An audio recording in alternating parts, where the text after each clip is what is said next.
There is a rule buried deep inside the federal tax system that almost no family learns about until it has already done its damage. And when it does show up, it doesn't arrive like a warning or a notice. It shows up as a tax bill that feels impossible. A sudden reduction in inheritance that no one expected, and a quiet realization that a deadline passed without anyone even knowing it existed. This rule is tied to a 9-month window that starts the moment a parent dies, and in that short span of time, decisions get locked in that can cost families tens of thousands of dollars, sometimes even more than $75,000, all from a system that was never designed to hide anything, but ends up doing exactly that in practice. Before going into how it happens, there is one critical detail that most estate professionals will never emphasize in a casual conversation. It's not because it's secret, but because it's usually the difference between a family recovering from the situation or permanently locking in the loss. And by the end, that detail will make more sense in context, because it connects every part of what this 9-month window actually controls. The reason this rule is so powerful and so dangerous is that it doesn't apply to just one asset or one account. It applies across almost everything a family owns when someone passes away: real estate, retirement accounts, brokerage investments, business interests, even older financial accounts that haven't been touched in decades. And once that 9-month period closes, the ability to make certain elections, corrections, and tax-saving decisions disappears completely. No reminder comes from the ears. No warning comes from the probate court, and no financial institution is responsible for telling the family what they've just missed. It begins with a document most people have never heard of until they're forced into it: IRS Form 706, the United States Estate and Generation Skipping Transfer Tax Return. In most families, it is never filed at all, because the federal estate tax exemption is high enough that many estates don't owe any federal estate tax, so families assume there is nothing to do. But Form 706 is not just about estate tax liability. It is about something far more important for most families: locking in the official valuation of every inherited asset as of the date of death. That valuation determines something called step-up in basis, which directly affects how much tax children will pay later if they sell inherited assets. Under Internal Revenue Code Section 1014, when someone inherits property at death, the cost basis is generally reset to the fair market value at the date of death. That means decades of appreciation can effectively disappear for tax purposes. But if that valuation is not properly documented, the heirs can challenge it later, and the burden of proof shifts heavily onto the heirs. To see how this plays out, imagine a vacation home purchased decades ago for $50,000. Over time, it appreciates and is worth $500,000 at the time of the parent's death. Under normal step-up rules, the children inherit the property at a $500,000 basis. If they later sell it for $520,000, they only owe capital gains tax on the $20,000 increase. But if no Form 706 is filed and no qualified appraisal exists at the time of death, things become complicated. The heirs may try to reconstruct the value later using tax records, market comparisons, or retrospective appraisals. However, the heirs is not required to accept those reconstructions. If it rejects them, it can assert a different basis, potentially treating the original purchase price as the starting point. That means capital gains tax could be applied to nearly the full $450,000 gain instead of just the small post-inheritance increase. At a 20% federal capital gains rate, that difference alone can approach $90,000. Add state taxes in many regions, and the total tax exposure can exceed $110,000 on a single property, all because the valuation process was not properly locked in within the required 9-month window.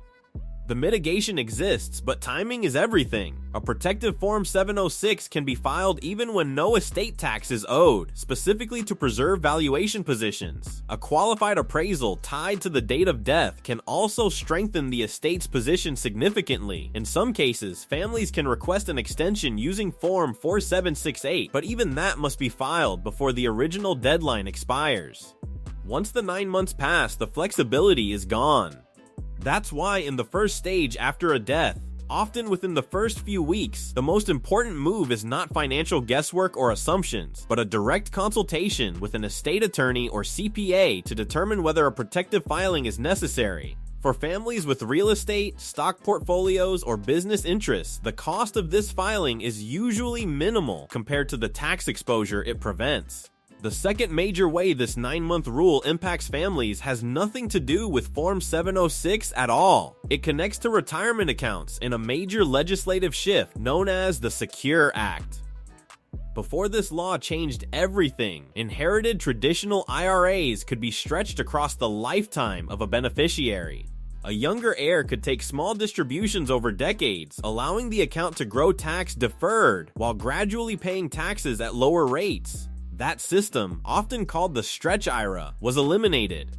Now, most non-spouse beneficiaries must empty inherited IRAs within 10 years of the original owner's death. There is no flexibility in that overall deadline, but the hidden pressure point comes within that system. If the original account holder had already required minimum distributions before death, then the beneficiary may be required to continue annual distributions during those 10 years, depending on updated IRS interpretations.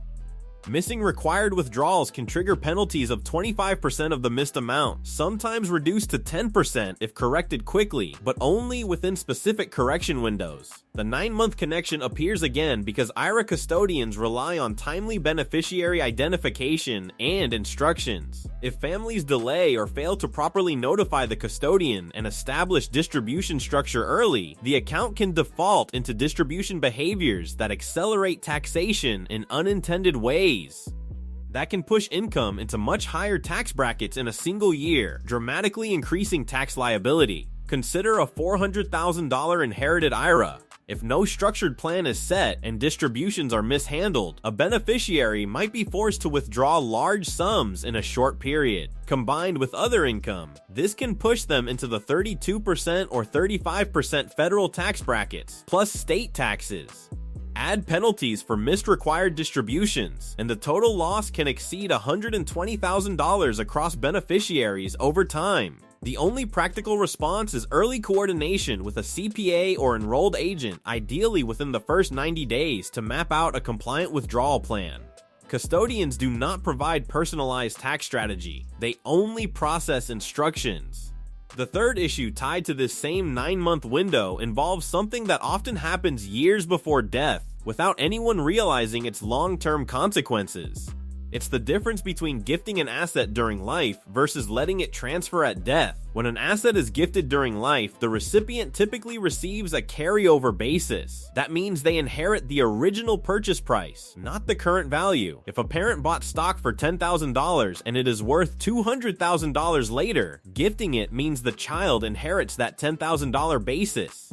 If they sell, they could owe capital gains tax on $190,000 of appreciation. At a combined federal and state rate, that tax can reach nearly $40,000 or more depending on location and timing. But if the same asset is inherited at death, the step-up rule resets the basis to $200,000, eliminating that tax burden entirely.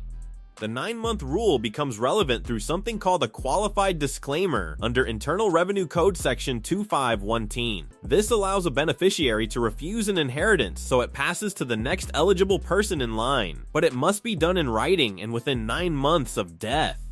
After that, the option disappears permanently. A common version of this issue appears when parents add children to property deeds during life to avoid probate. What often happens instead is that ownership is partially transferred, locking in carryover basis for that portion of the property. When the parent dies, only the remaining portion receives a step up in basis, while the gifted portion does not. The result is a split cost structure that creates unexpected tax exposure when the property is eventually sold. On a home purchased for $60,000 and worth $600,000 at death, even partial lifetime transfers can result in tens of thousands of dollars in avoidable capital gains tax later. The fourth layer of this rule involves an election most families have never heard of, the alternate valuation date under Internal Revenue Code Section 2032. This election allows the estate to value assets 6 months after death instead of at the exact date of death. If markets decline after death, this can significantly reduce estate value for tax purposes. For example, if an estate worth $2 million drops to $1.7 million within 6 months, using the alternate valuation date can reduce estate tax exposure. But it comes with a trade-off. It also lowers the basis heirs receive, which may increase capital gains taxes later. This is why the decision cannot be made casually. It requires modeling both outcomes, estate tax savings versus future capital gains exposure. And critically, the election must be made on Form 706 within the same 9-month filing window. If the deadline passes, the choice is gone permanently, regardless of whether it would have been beneficial. The fifth and final issue is the quietest, but often the most devastating, because it depends entirely on paperwork that may have been filled out decades earlier and never reviewed again. Beneficiary designations. Retirement accounts, life insurance policies, brokerage transfer on death accounts, and bank payable on death accounts all pass directly to named beneficiaries. They do not go through probate, but when those designations are outdated or incorrect, assets can end up in probate anyway, triggering legal fees, delays, and tax complications. Probate costs alone can range from 3% to 7% of the estate in many jurisdictions, meaning a $300,000 account could lose $9,000 to $21,000 just in fees. Add delays and administrative costs, and the impact increases further. The 9-month connection appears again through the ability to disclaim inherited assets so they pass to contingent beneficiaries. But once that window closes, corrections become far more limited. Most families never expect this to become a problem because beneficiary paperwork feels permanent and automatic. A retirement account is opened years earlier, a life insurance policy is purchased, or a transfer on death designation is completed, and then life moves on. People change jobs, move homes, remarry, divorce, have children, and build entirely new financial situations. Yet those old forms often remain untouched for decades. The dangerous part is that many people assume a will overrides everything. In many cases, it does not. Beneficiary designations operate under their own rules and frequently bypass probate entirely. That sounds efficient, and often it is. But efficiency only works when the information is accurate. If an outdated beneficiary remains on file, the account can move exactly where the paperwork directs it, regardless of what the family believed was supposed to happen. That is where the disclaimer option can become one of the last remaining opportunities to redirect an outcome in a more useful way. A beneficiary may choose to formally refuse an inherited asset, allowing it to pass to the next eligible person in line according to the account terms or estate structure. Families sometimes use this approach for tax planning, to preserve benefits, or to move assets toward children or other heirs when circumstances change. But timing controls everything. The disclaimer generally must be completed within that limited 9-month period. After the deadline passes, flexibility starts disappearing. Decisions that could once be adjusted become locked in, and what looked like a small paperwork issue can evolve into a financial consequence that lasts for years. A particularly common failure occurs when ex-spouses remain listed as beneficiaries on retirement accounts governed by federal ERISA rules. In some cases, federal law overrides divorce agreements, meaning an ex-spouse may still legally receive the account unless the designation was changed during life. This has led to situations where long-term spouses or children receive nothing from significant retirement assets simply because a form was never updated. In one example, a $380,000 retirement account intended for a current spouse instead went entirely to a former spouse because the beneficiary designation had never been changed after divorce. No legal remedy was available afterward. At this point, the pattern becomes clear. The 9-month window is not about one rule. It is about multiple overlapping systems, tax valuation, retirement distribution rules, gift taxation structures, estate elections, and beneficiary designations, all converging into a single deadline where decisions must be made. And the most important actions all happen early. Within days or weeks of a death, families need to inventory assets, identify beneficiary designations, and contact qualified professionals. Within the first 90 days, CPA and estate attorney involvement becomes critical for modeling tax elections, IRA distribution plans, and Form 706 decisions. And throughout that 9-month period, every missed analysis becomes a permanent loss of optionality. The reality is simple. The IRS does not send reminders for any of this. No court system tracks missed elections. and no financial institution is responsible for optimizing tax outcomes for heirs. Once the 9 months expire, the decisions that were never made stop being decisions at all. They become permanent outcomes.